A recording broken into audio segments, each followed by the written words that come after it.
Good evening, Ruruh and friends. Today, I would like to present an article from Nation Macalister 2010. The title is Planning an In-Service Course.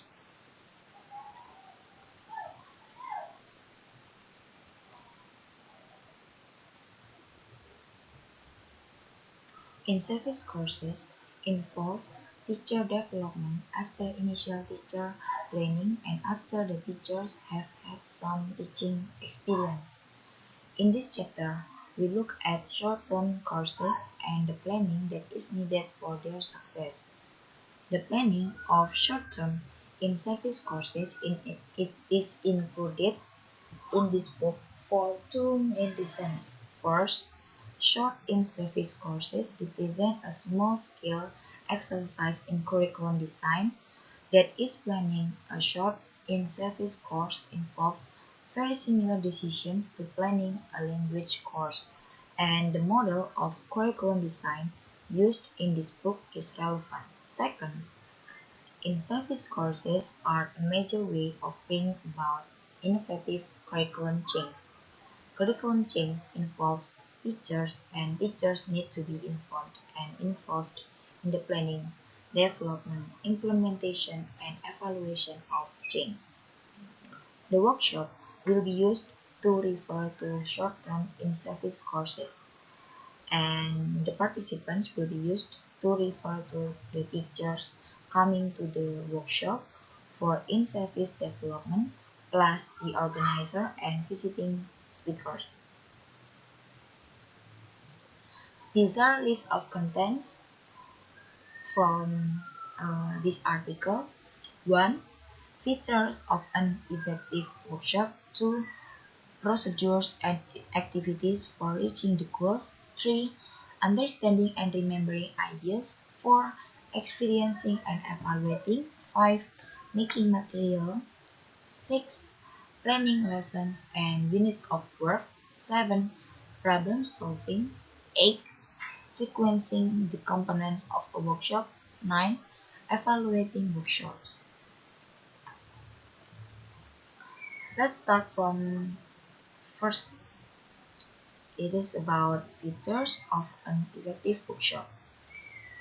An effective workshop has clear goals and involves new content, and its presentation encourages the involvement of the participants.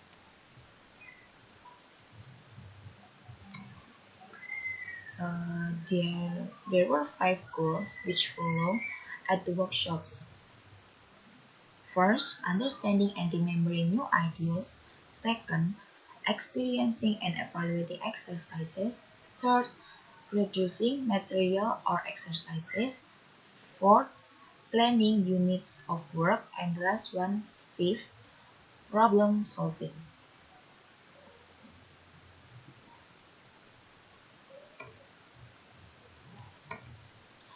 There are 5 particular goals of a workshop according to Palmer 1982. 1. Is it a goal for the participants to know what an information transfer activity is, what principles of learning it draws on, what it can be used for, what material it can be based on? 2. Is it a goal to experience what it is like to be a learner doing an information transfer activity, what it is like to teach using an information transfer activity? Is it a goal to judge whether a particular information transfer activity is a good one or not? 3. Is it a goal for the participants to learn how to make their own information transfer activities? 4. Is it a goal to integrate information transfer activities into larger units of work? 5. Is it a goal for the participants to use information transfer activities to solve problems such as learners' lack of motivation, the need to develop note-taking skills, or strategies for planning writing? Content. Workshop need to involve the input of new information. Otherwise, there is a danger what they will result in unproductive discussion. There are five possible sources such as 1. Rereading of articles and notes distributed several days before the workshop. 2. Prepared talks by the workshop organizer, uninvited speaker or selected participants. 3. Prepared model activities, either on video, demonstrated live, or in written form. 4. Spontaneous discussion involving informed participants. 5. Feedback by uninformed participant. Presentation. Before we talk about the type of changes, we have I will explain about this. Group work can be effective, but often participants are more interested in gaining input from a visiting speaker than in gaining input from their colleagues. For example, if a visiting speaker is the main source of input, it is possible to do small amounts of group work with feedback during the presentation. A visiting speaker or workshop organizer to develop some credibility with the participants by initially presenting a short informative talk, to present some new content and to show that there are useful things to be learned by participating. It means that from workshop we have new information that give from the visiting speakers. Yes, and then the type of change include 1. Changing the type of activity. For example, from observing to sharing, evaluation of the observations, from brainstorming to make it to ranking. 2. Changing group size. For example, from whole group to individual to peer. 3. Changing the focus of attention. For example, by a change of main speaker or from main speaker presentation to individual learners. 4. Changing the medium, for example, from listening to speaking or from speaking to writing. It is about the skills that the participants need.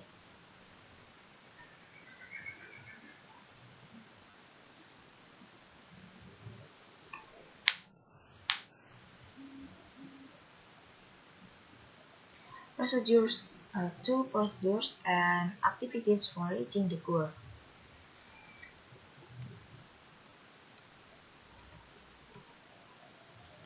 Alice, 1986, distinguishes between experiential practices for teacher training and awareness-raising practices for teacher training.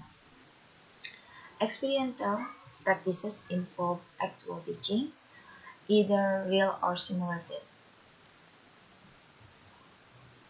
Awareness-raising practices involve conscious understanding of principles, techniques, and issues.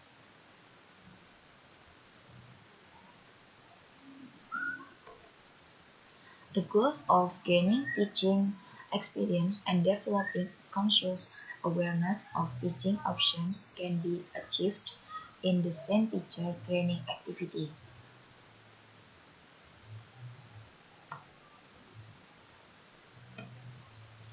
Awareness-raising practices involve choosing from each of three ranges of options. These are from Alice, 1986. First, the input data that participants can work on.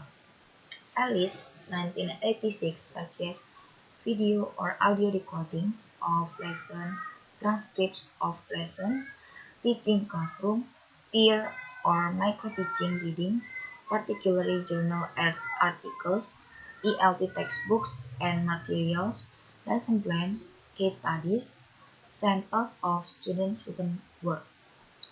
Second, the tasks or operations that the participants perform on the data. A list includes tasks like comparing, look at the two lessons plans provided, and decide which one we prefer and why. And preparing. Prepare a marking scheme that we could use to correct the attached samples of students' written work. Tasks will be looked at more fully in the following discussion of each of the 5 goals. Third, the workshop procedures that are used to get the participants performing the task on the input data. A list includes lecturers, group or peer discussion, individual work, demonstration, class discussions, and materials making activity.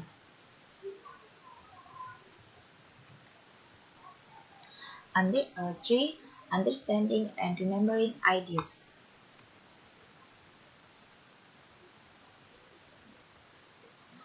Understanding can lead to better informed experiencing, making, planning, or problem solving. They can also lead to understanding, usually with the aim of better understanding leading to better future presenting, making, planning, and problem solving. Lang 1995 points out the weaknesses of workshops that do not take account of the participants' own teaching and how they see their own teaching.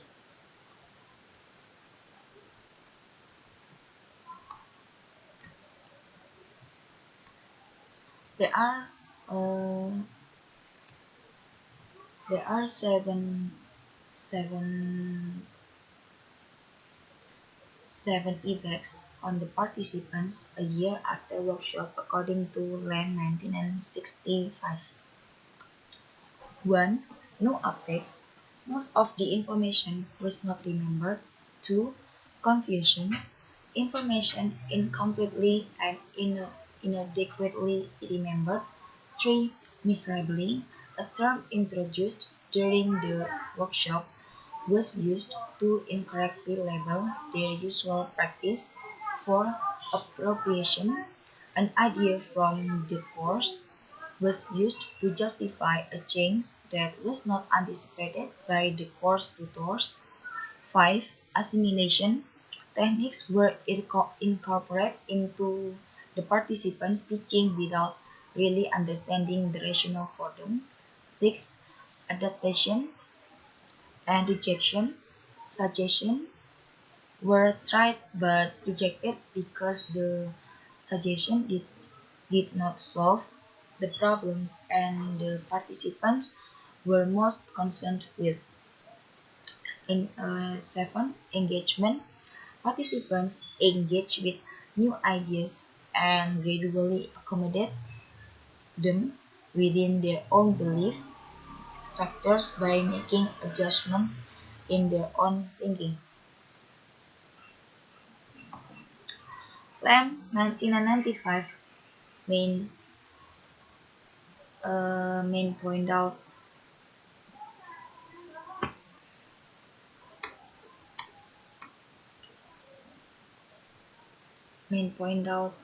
of short in-service workshops should be the teachers believe themselves. Lamb's study can be interpreted in several complementary ways. First, workshops should not focus on understanding material but need to involve other goals, particularly problem solving and experiencing, to get participants to engage more realistically with the material. Second, understanding is not immediate, and there needs to be some written record and that participants can later consult to help recall ideas, resolve misunderstandings, and deepen their understanding. Third, workshops should set modest and realistic aims. A few good ideas will well worked through are more valuable than a lot of ideas poorly understood.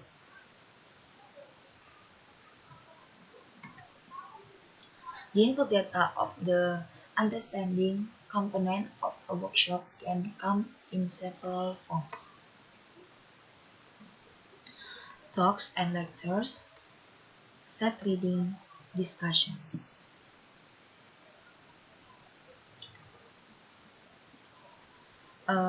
These are to help participants in developing strategies of note-taking of or questioning that help the understanding of information, and uh,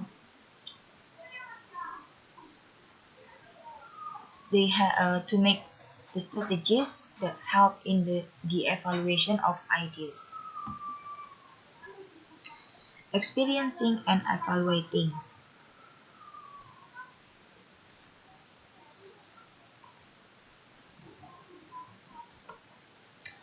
An important way of making a technique part of teaching is to experience the technique in use, both as a learner and as a teacher, and to reflect on this experience.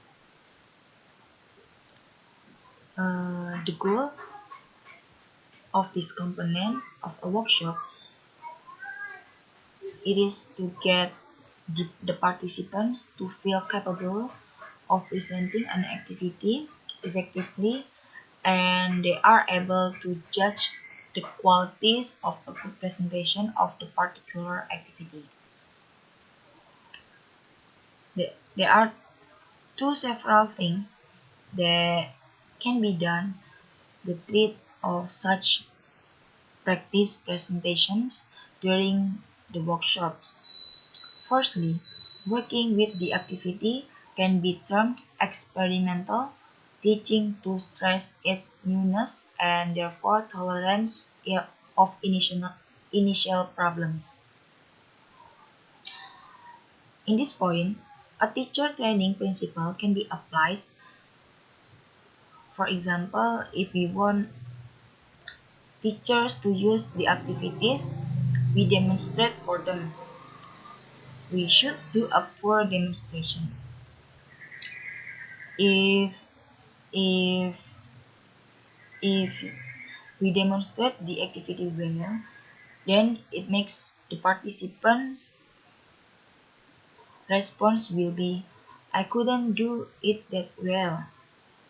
And then if we demonstrate it poorly, they will think I can do better than that, and then we'll do it.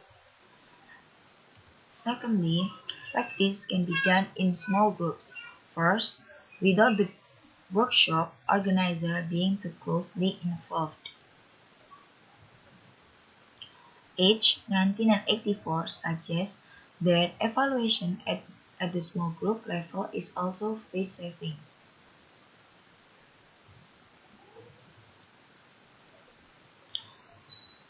The evaluation aspect of experiencing can be an opportunity for information provided in understanding component of a workshop to be put to use.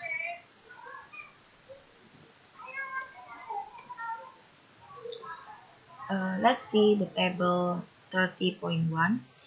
It is an example of a checklist based on the idea of learning from comprehensible input.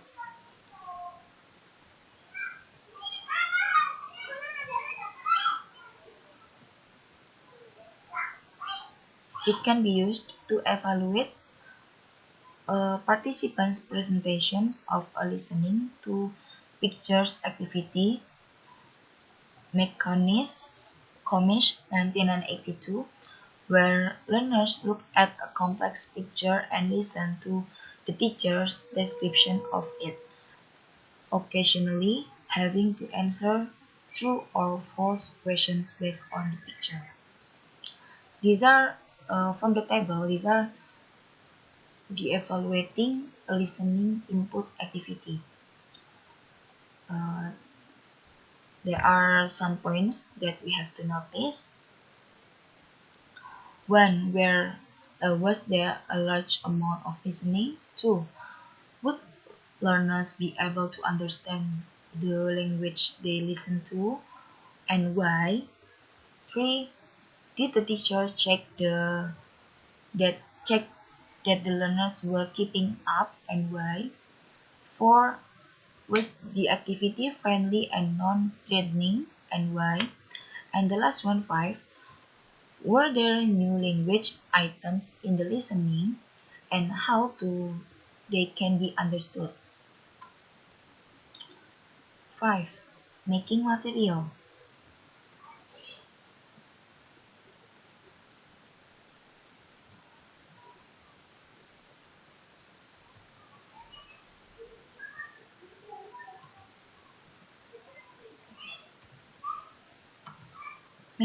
In making material, participants should always keep their own learners in mind. This will ensure that the material is appropriate and consistent. The material which is made from the workshop, which can be used in class and at the best a prototype for similar activities. There are two major approaches to making. A. Perfection through gradual approximation and B. Perfection through preparation.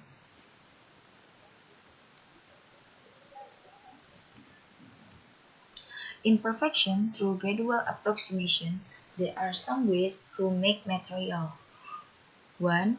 The participants see a model activity and then quickly try to make their own. 2. Knowing that it is just the first of several attempts and will need to be improved. 3. They receive feedback from other participants and the workshop organizer for revising what they made or make another similar activity. There are three advantages from perfection through gradual approximation. There are several opportunities for making. Feedback and input is more meaningful once participants have experience with making the activity, and speed at making is an aim helped by repeated practice.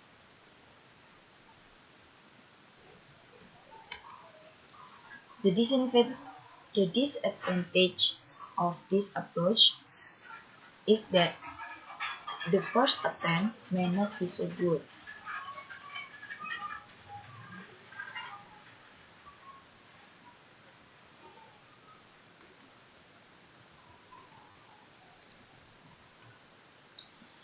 In perfection through preparation approach, there are some ways to make material. 1. Looking at the model. 2.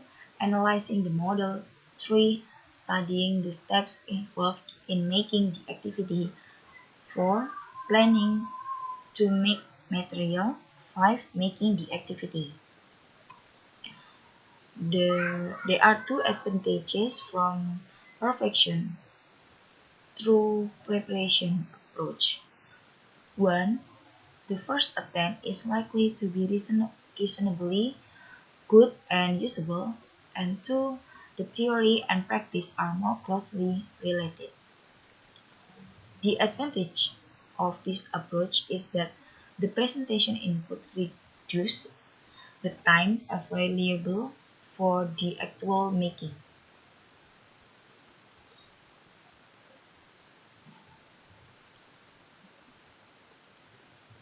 The outcome of this component of a workshop is actual materials. So it means that we have for the participants, they have actual materials that can be appropriate in their class, and the skill to quickly make a suitable activity.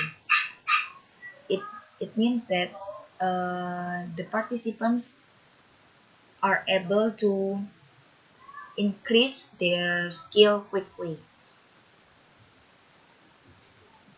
based on their activity.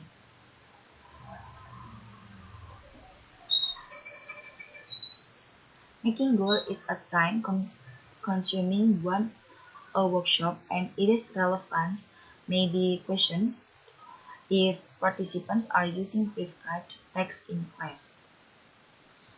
It may be that adapting material is more relevant.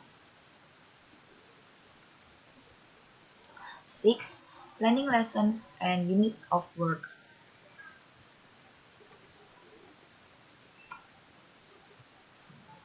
Harmer 1984 describes an interesting activity that can be used to encourage discussion through choosing and sequencing activities in a plan of work.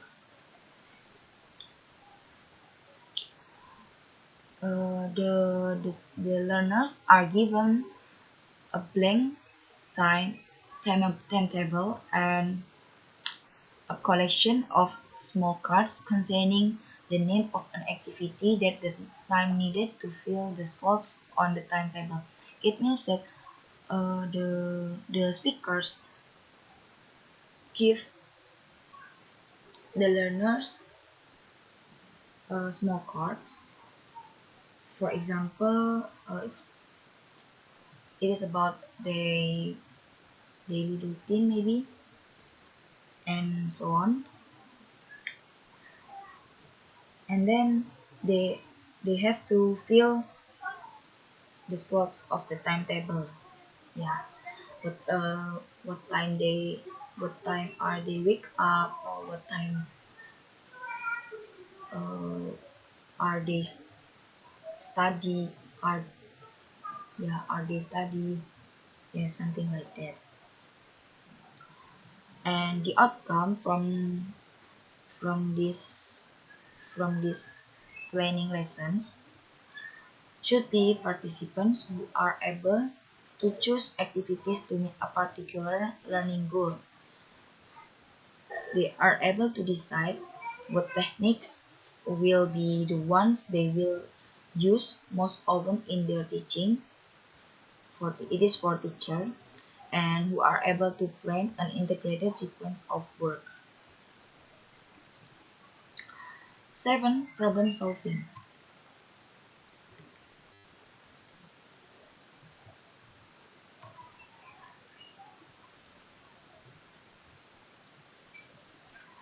There are three goals of problem solving of workshops.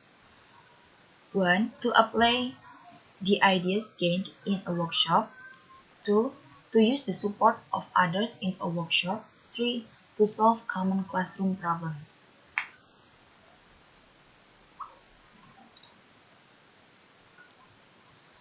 There are some problems that the teachers or the participants always experience. 1. In communication activities. For the teachers, for English teachers, they also they need the students the students uh, active in speaking are active in speaking. But in this case, the learners often speak their first language instead of English. For example, for some Indonesian students, we know that our language is bahasa, and then in English class, the teacher want to speak to the students with English, but they do not want to reply in the same language, but they they they know they I think they know the meaning, but they do not know how to say how to say and or how to something like that to the teachers. Yeah. And then two, the learners are not motivated to learn English. Most of them are do not have motivated to learn English. Based on their culture or their environment, I think it can be the big factors for them.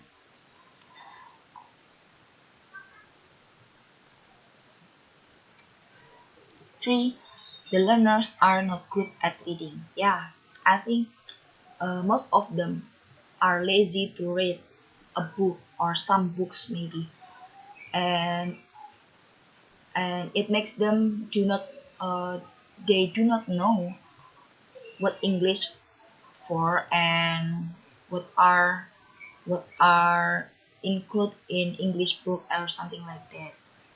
And then four, the classes are very big.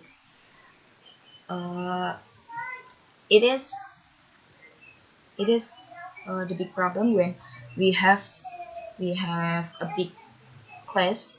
For example, in the classroom we have 39 until 40 students in that class, and it makes uh, the situation is noisy or and it makes them do not concentrate with the material that the teacher have have give to the students.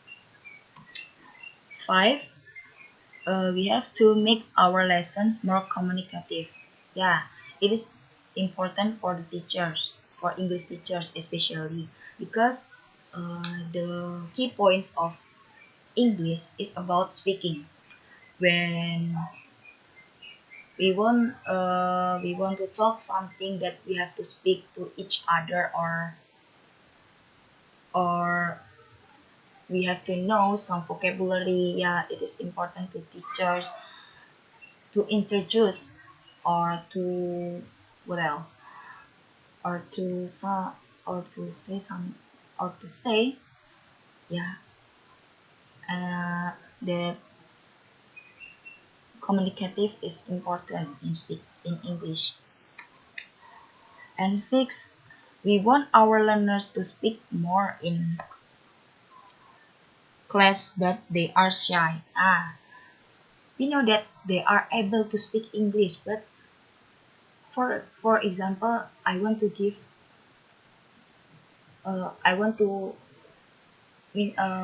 student A. Student A have to come forward the class and introducing herself, but she doesn't want because she said that I'm shy, miss. I cannot say in English, yeah, and something like that. It makes the students cannot what's that? Cannot increase their speaking skill or something like that. Yeah,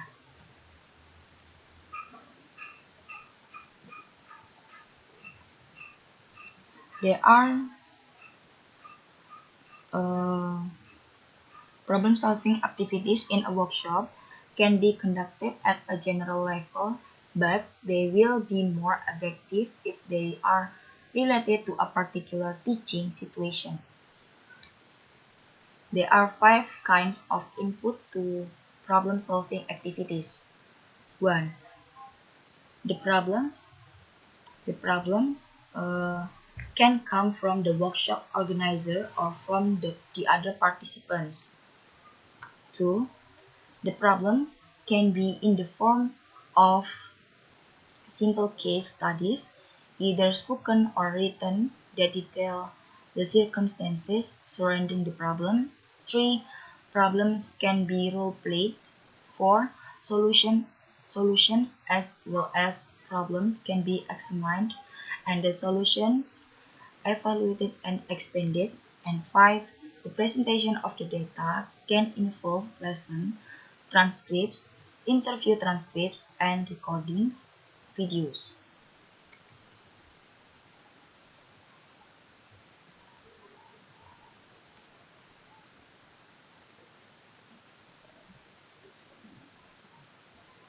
Okay, before we talk about sequencing, we have to look at um,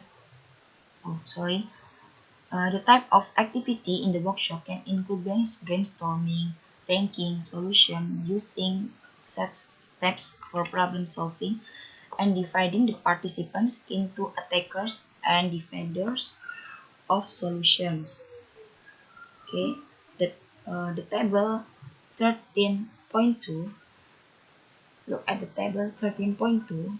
It is a list of possible frameworks drawing on some of the ideas covered in this book on language curriculum design. The outcome of the problem-solving component of workshop can be range of solution to a particular problem, but it can also be teachers who are better at reflecting on their problems and using systematic ways to find solutions to them. Yeah. And then number 8, sequencing the components of a workshop.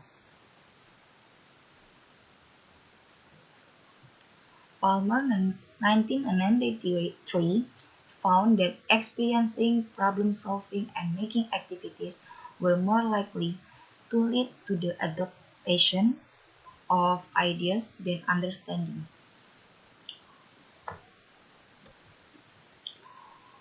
Pal Palmer also described a workshop where the most effective sequencing of the goals involved participants. First is experiencing the innovation. Second is reflecting upon the impact of the innovation on their own teaching or planning. Third is adapting the innovation to their own circumstances or making. Fourth is evaluating the innovation in the light of actual experience.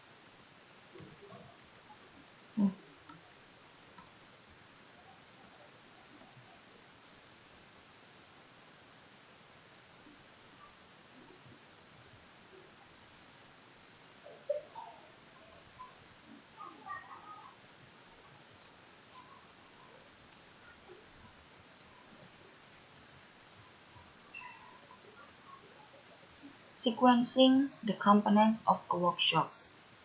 It is done. It's done. And the last one, it is about evaluating workshops.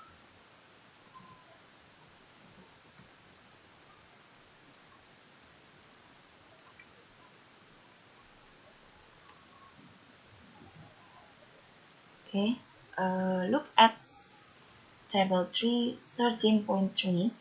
It is about focusing on goals, content, and presentation, and then can guide this evaluation. There are 3 points that we have to know from goals.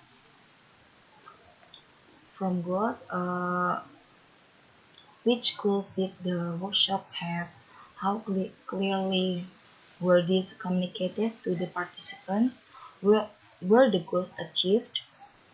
Was there a feeling of achievement or successful completion? At the end of the workshop, input input, what was the new information in the workshop? Where did it come from? And where did it come from? And then, was there enough input? And the last one, was the input presented in the most suitable way? For the presentation, were the learners really involved in this workshop? What was the reason for the involvement? Did the workshop remain interesting from the beginning to the end?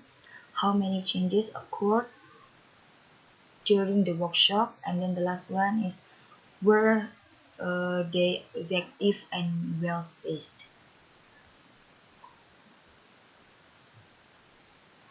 Okay, and this is the last part about summary of the steps. 1. Decide on the goals of the workshop. 2. Decide on the types and source of input. 3. Decide on activities and ways of getting participants involved. And the last one, 4. Plan the evaluation of the workshop. Okay, thank you for today. Hope you like and enjoy this video. And if you have some question, you can ask in Bella. Thank you.